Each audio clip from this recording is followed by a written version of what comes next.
Hi, and welcome to Talks with Tijjani. I've been talking about getting this done for a long time, and I finally decided to go ahead and do it after 2 years of just talking and talking. To the left, I've got a special guest, Sheridan. It took me a long time to convince her to come on and do this with me. I wanted to get, I'm going to be getting a lot of people on, hopefully, but I thought it was really important that I get my wife on, who's been part of this journey with me. Thank you for that introduction. So absolutely, I'm really happy to be here with Lawrence today, launching the first of his talk shows, really just entitled Talks with Tijjani. And we thought that this would be a perfect opportunity to just step back in time a little bit and to just talk through in a kind of casual way Lawrence's experiences and the things really that have happened to him over the years that have made him the person that he is today. And I'm just happy to be here today to launch Talks with Tijjani and to share a walk down memory lane with you. Thank you. Some people are familiar with your story and some people are not. Let's just step back in time really to what it was like for you growing up. Grew up in southeast London. Got 3 brothers and sisters. Grew up on council estate. Went to a school called Jeffrey Chaucer, then moved to St. Kind of a wild Michael's. school, that wasn't it? Yeah, it was a bit different, but made it out. But yeah, moved to St. Michael's and didn't really fulfill my potential. And I think that's putting it polite when I say fulfill my potential. I was a bit of a waste man. Didn't really take my education serious then. And I failed on my GCSEs. So I had to resit them, and I did that in college. I resat my GCSEs in college, and that's where I met my wonderful wife. I mean, that's quite a while ago now, but definitely the kind of character he was in secondary school, as he describes it, and some of the stories he's shared with me. I mean, I'm not going to reveal too much on camera, but he definitely didn't really understand the value of education and working hard necessarily. But You gone straight into teacher mode. I know. You gone straight into teacher mode. But he didn't though. It's true. Okay. But I think by the time I met you in college, you changed. I was in the process of changing. Yeah. I think I wanted to achieve. I was exposed to an environment where there were people like myself who were achieving. That wasn't very readily, you could see that in the school I'd come from, because there were only 7 black boys in my year group, essentially. But yeah, going to college and seeing people just wanting to do well kind of also pushed me, even though I'd made that decision, but it kind of pushed me as well. And a lot of the friends I've met in college, I'm still friends with now, and they're doing really well. But it takes me back to that kind of story of like when I kind of started to speak to you properly, and I came over, tried to speak to you. All right, you're gonna keep on laughing. I'm not. Oh gosh, Okay. memory lane. My goodness. So I came out to come and speak to you, and we, I plucked up the courage, spoke to you, and I think we're having a decent conversation. And then you said, "What are you studying?"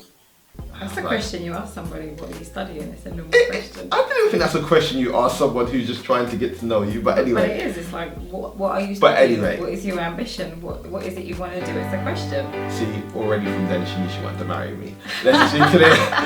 So what's your ambition anyway? So I was quite taken aback, and I was like, Yeah, GCSEs. and her reaction was, oh, okay. And it was almost like, do they do that here? Yeah, I didn't know at the time. I mean, we had very different kind of education experiences, and we came to the same college where there was a wide variety of people, obviously in South London.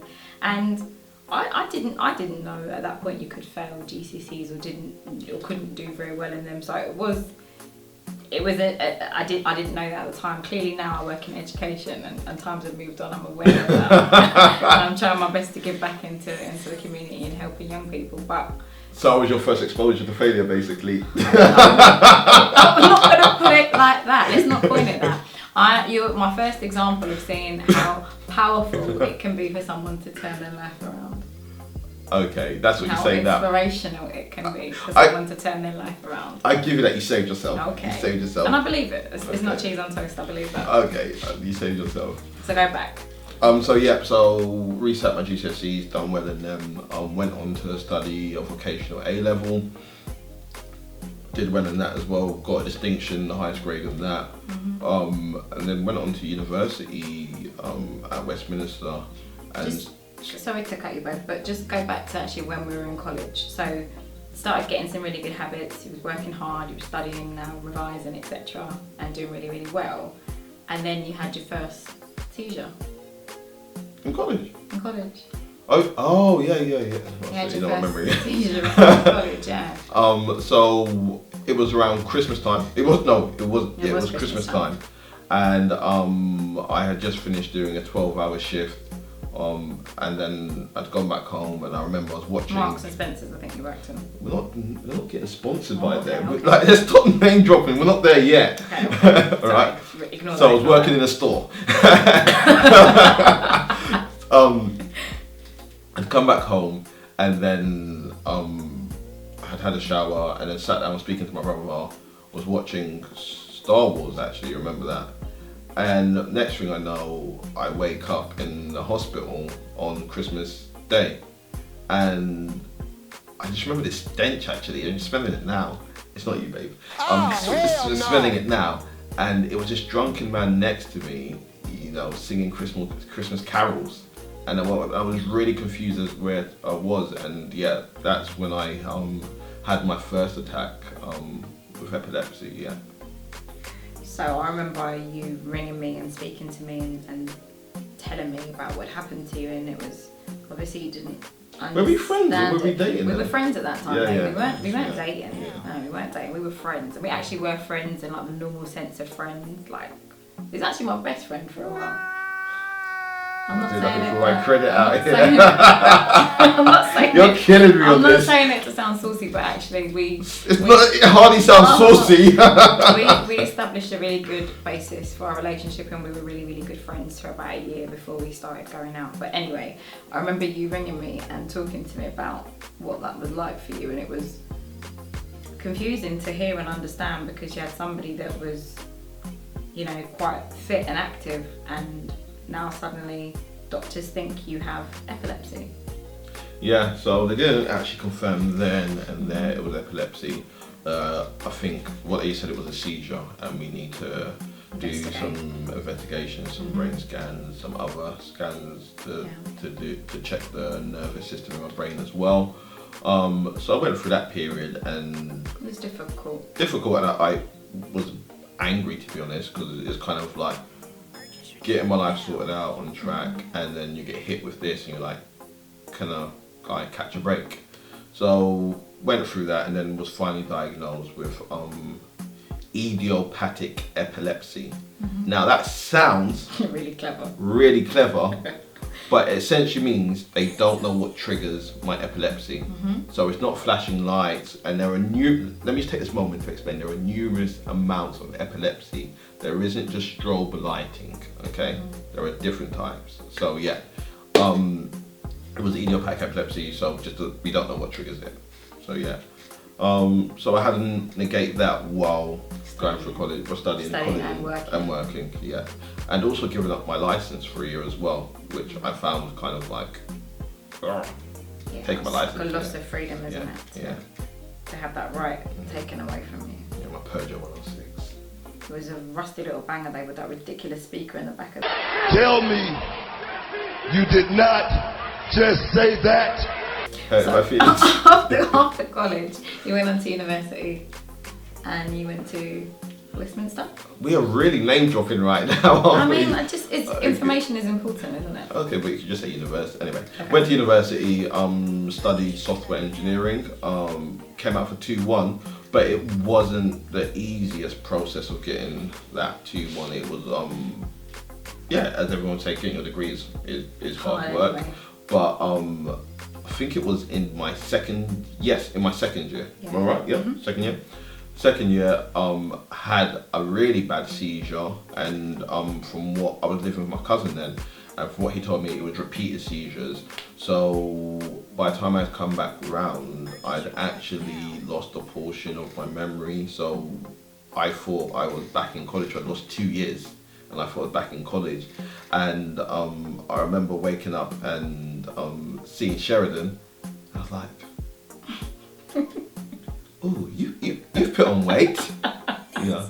He's not even joking. And she kind of looked at me, glared, and to be fair, she handled it quite well. So I had a decision to make, whether to resit my entire second year and not be capped, or sit the exams in the summer. But because I had already taken a year out, because I was already a year behind doing taking my GCSEs, I didn't really want to do that. So I decided, I think it was in 2 or 3 months, to relearn the content. Not revise, relearn the content, because I had no idea what it was going through. So I think Sheridan was learning about some C++ with me, and JavaScript and Java. Yeah, oh, well done, babe. JavaScript. No, it was Java actually. It wasn't JavaScript. Okay. Yeah, sorry, but well done. You almost got there. But yeah, I was learning that with me, and I managed to pass them and did really well in those units as well. So that was, I think, one of the most significant events. And you say it now, and you say it quite casually. Like, if from my perspective, certainly, and yours obviously, that was a really difficult period of time. And you did awake from that kind of repeated seizure, and you had no memory of the past couple of years, and it was a case of we'd be going out and you wouldn't necessarily remember where we were, and you'd see people coming to speak to you and you wouldn't remember who they were. What do you mean remember where I was? You mean? So if we'd gone... if we'd been there before? Yeah, if we'd been... Yeah. So that sounds like I just lost my memory randomly every time we went out. if we'd been somewhere in the past 2 years and we went there post that particular seizure, he'd have no memory of that particular place. And just memory of faces, people that he'd met at university, was very difficult to recall who they were, and you sort of still felt that we were in college. Yeah, now that you say it, it's like, even like, you're right, because my university friends, I remember there was that phase trying to talk to you. Yeah, I'd be like, Oh, hi. Wait a minute. Who are you? That was really uncomfortable for you, because obviously you were trying to remember and you didn't want people to treat you differently. Yeah. But yet you couldn't remember and you couldn't trust them. So it was a completely, it was like, who are you? Don't talk to me. And I had to kind of be like, yeah, you do know them. You know that person. We both know them. So that was a really difficult time. But what was just incredible about your decision making at that time was, I've lost my memory. I barely remember. I don't remember this course at university I'm studying. Do I just tap out, take some time out and wait for my memory to come back? Thankfully it did, or we at least think it did. We don't know. You don't know what you don't know. Yeah, I was about to say that's always a weird one. That's always a weird one. You don't know what you don't know. Even to this day, people say stuff to me and I'm like, but then I don't know if it's just because I got bad memory. Anyway, it's true. Yeah. But I mean, ultimately, memory did improve to some sort of state where you were able to function at a normal level. But the point I want to make is that something like that doesn't happen to people ordinarily. That's quite a unique and challenging experience, and you rose to it in such a way that other people cannot even imagine. To not know who you are almost, or to feel that you're someone else and no one remembers who you are, and you still want to rebuild yourself and you still want to go on and be a success. So you did study, you did knuckle down, and thankfully you were able to obviously pass those exams, and then you took the following year out as a work experience placement, I think. Yeah, it was in those days it was called a sandwich. Yeah. A sandwich degree. Yeah, a sandwich degree. Yeah. So you go and get industry experience, but because I had that severe epileptic attack, I wasn't able to fulfill the placement that I had sorted out. So I contacted my old school and went to go and do the placement there in the end, because it was familiar surroundings as well. I did remember the people there. It was a safer and more like I don't like the word to say I played it safe. It was just, to be honest, what I could get there instead of having to go back directly for my third year. I think that's more of the thing there.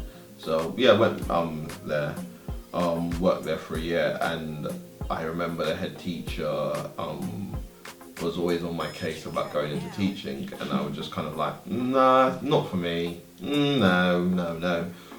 But I think she saw something in the way I interacted with the students that were there. Like, my job wasn't to work with the students, my job was to do the IT tech and networking, but I couldn't help but actually speak to some of the kids because I was seeing some of the mistakes they were repeating that I had done, and I just thought, actually, if I can just, to say to them, look, guys, if you can sort yourself out now, it saves you the pain later on.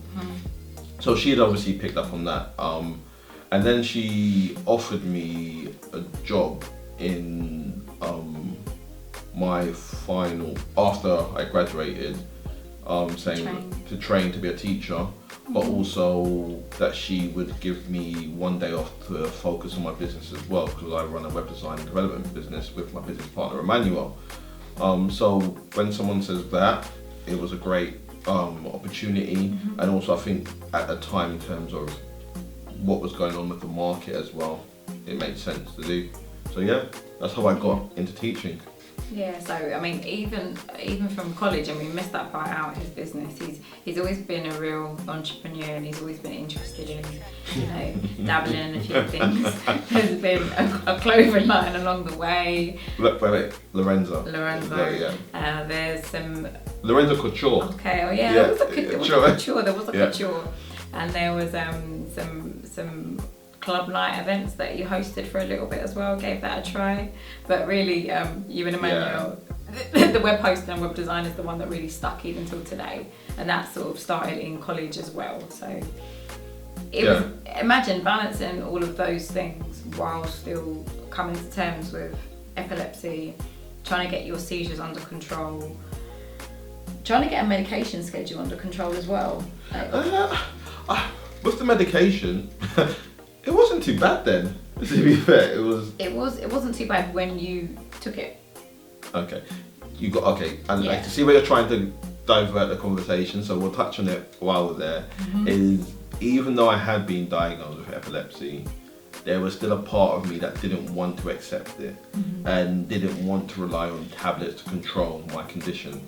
So I would miss it or not take it, and that would be the big argument between Sherry, my parents, and even my doctor. And to be fair, I think the changing point is when my doctor actually gave it to me straight. She was always a straight shooter, and she said, look, if you continue like this, not taking your medication, ending in and out of hospital, you will do some serious damage to yourself.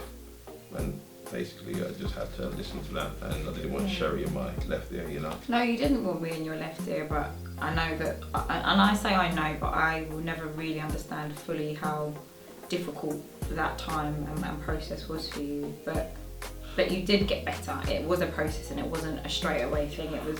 I think when you look back on it though, it's just that, you're 17, 18, and someone's telling you your life has now changed, and you're still changing at that age. Even when you look back on it, you're still developing as a person.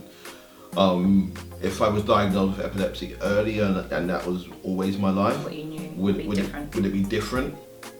Potentially. Yeah. So I think cut me some slack on that one there.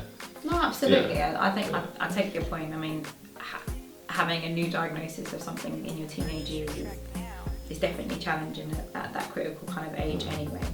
So, okay, so we did college, we did uni, we're now working, we trained as a trainee teacher. So we were both teachers at that point. She was a year. I was going to say that he followed me or copied me, but I thought I'd leave that alone for a minute. Get out of here. Do me a favor, please. Get out of here. Get out of here, man. So yeah, you were teaching and you were really successful there. You managed to climb up the ranks a little bit and got yourself a head of faculty job. So you were there for quite a long time and you made a lot of really good... 9-10 years? Yeah, you made some really good friends and really good connections with students, staff, parents. You know, you're a massive part of that school. So the next phase is why did you leave teaching? Because you're no longer teaching. So I absolutely enjoyed teaching. I'm still involved in that and we'll touch on that a bit later on.